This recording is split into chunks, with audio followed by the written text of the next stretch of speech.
आध्यात्मिक धर्म होता है और लौकिक धर्म यानी संसारिक धर्म होता है और लौकिक धर्म यानी आध्यात्मिक धर्म होता है, यानी आत्मा की शुद्धि होता है। मुझे कुछ समझ में नहीं आ रहा तुम क्या कह रही हो। चल छोड़, पिताजी की पुण्यतिथि है, मुझे गरीबों को खाना खिलाना है और गाय को चारा देना है। अरे इन सबसे क्या होगा भला? अरे होना क्या है, पिताजी की आत्मा को शांति होगी और मेरा धर्म होगा, पुण्य होगा। नहीं नहीं, महाराज ने बताया है ये सब लौकिक यानी संसारिक धर्म में आता है। पर मैंने तो अभी तक यही सुना है कि गरीबों को खाना देने से और गाय को चारा खिलाने से ही पुण्य होता है। धर्म तो वही होता है जिससे आत्मा की शुद्धि होती है।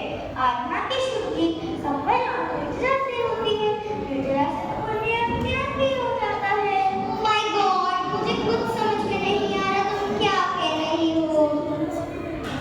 अच्छा, ऐसा करो, कल संडे को तुम मेरे साथ हिरानी देवी धर्मशाला में चलना। पाठशाला के बच्चे इसी बारे में प्रस्तुति करेंगे। तुम देखना आचार्य भिक्षु ने लौकिक और लोकोत्तर धर्म के बारे में कितनी सुंदर बातें पढ़ाती है। इन सबका मिश्रण नहीं हो सकता। ठीक है, मैं जरूर चलूंगी। मुझे लौकिक धर्म और लोकोत्तर धर्म समझना ही होगा। चलो चलते हैं।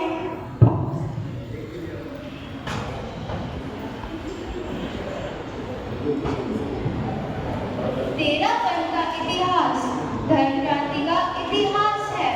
जब चारित्रिक विशुद्धि पर अनावस्था के कई प्रश्न चिन्ह उभर रहे थे, उस समय आचार्य भिक्षु ने सत्य अहिंसा की सार्थक व्याख्या प्रदान की। आचार्य भिक्षु ने विचार दिया, धर्म अहिंसा में है, हृदय की पवित्रता में है। यह आचार्य भिक्षु का प्रबल उद्घोष था। श्रावक के सामने दो मार्ग है, लौकिक यानी सांसारिक और लोकोत्तर यानी आध्यात्मिक। श्रावक दोनों में संतुलन बिठाता है। संतुलन की दिशा प्रशस्त न हो तो दोनों का मिश्रण हो जाता है। बेमिल पदार्थों को मिला देने से जो परिणाम आता है वही लौकिक और लोकोत्तर के मिश्रण से आता है। दोनों ही निश्चय व्यवहार निभाते, लौकिक लोकोत्तर में संतुलन बिठाते, उनका कर मिश्रण नहीं मूढ़ कहलाते। घी तंबाकू की घटना भूल न पाते, घी तंबाकू की घटना भूल न पाते।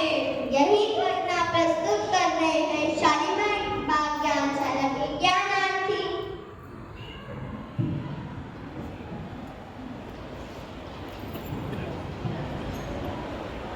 बेटा, मुझे किसी कारणवश गाँव जाना है। क्या तुम मेरी अनुपस्थिति में दुकान पर बैठ सकते हो? ठीक है पिताजी, आपकी अनुपस्थिति में मैं दुकान पर बैठ जाऊंगा। बेटा, एक ओर घी के पीपे रखे हैं और दूसरी ओर तंबाकू के पीपे रखे हुए हैं। ठीक है पिताजी। पिताजी, दोनों का मूल्य क्या है? बेटा, इन दोनों का मूल्य 1 रुपया से है। बेटा, एक आधा खुला हुआ घी का पीपा और एक आधा खुला हुआ तंबाकू का पीपा रखा हुआ है। जब तक यह बिक न जाए तब तक बाकी मत बोलना। बेटा, अब मैं जा रहा हूँ, दुकान का ध्यान रखना। पिताजी की समझ भी कैसी है, बिना मतलब 2 पीपे रोके रखे हैं, फालतू में जगह ले रखी है, दोनों को मिला लेता हूँ।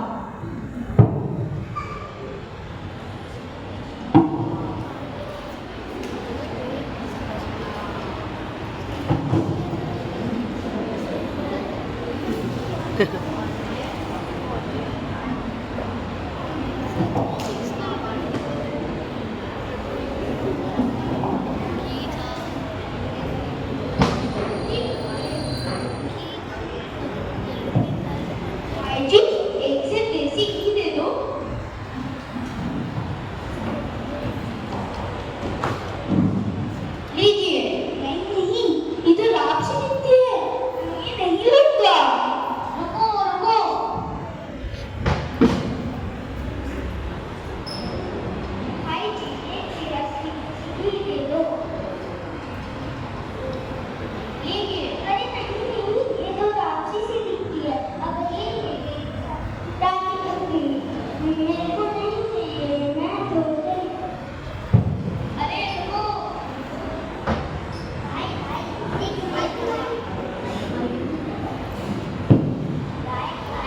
एक सेब तंबाकू दे दो।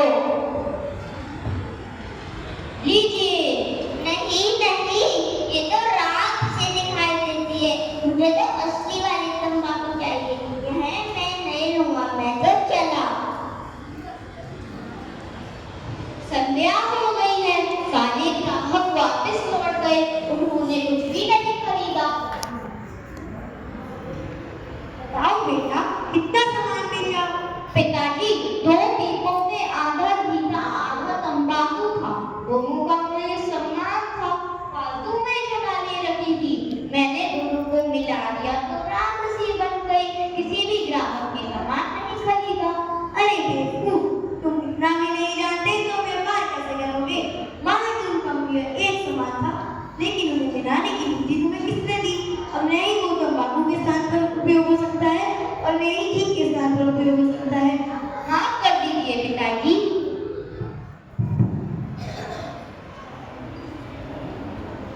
घी और तंबाकू के मिश्रण से व्यापारी के पुत्र को इस कठिनाई का सामना करना पड़ा, वही कठिनाई लौकिक और लोकोत्तर के मिश्रण से हो जाती है।